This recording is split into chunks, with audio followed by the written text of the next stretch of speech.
So ang binanggit ko noon, si Martin Romualdez at si Zaldico, dahil alam ko, based on my personal knowledge, na sila ang may control ng budget. Hindi makakagalaw ang chairman ng Appropriations Committee kung hindi siya inutusan ng Speaker of the House of Representatives. So, yun yung part nilang dalawa, di ba? Yun lahat nung pagtago ng mga insertion ba tawag nila, no? Pag-insert ng mga lahat ng pera para kukunin nila. At yun, nagagawa nila yun, kung hindi man sa GAB, doon sa BICAM.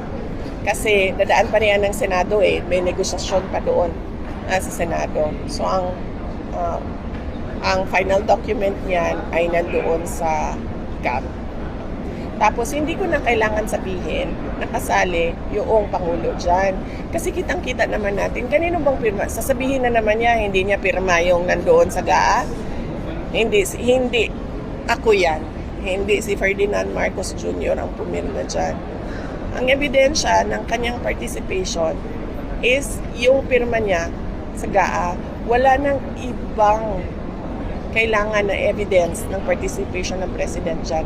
Dahil siya yung nag-submit ng NEP. Nakita niya kung anong ginawa ng Congress doon sa NEP.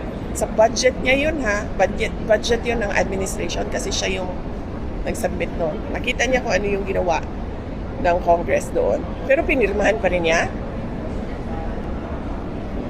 So, yeah, his signature on the General Appropriations Act is the best evidence against him.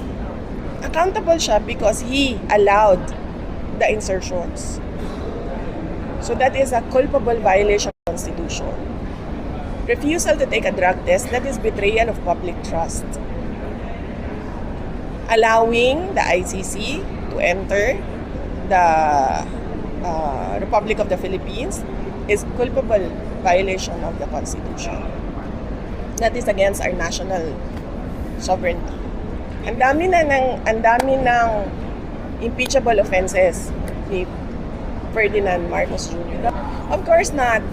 Why will we waste our time in filing a impeachment complaint na alam naman nating hindi papansinin ng House of Representatives? Diba? Pero may mga grupong kumakausap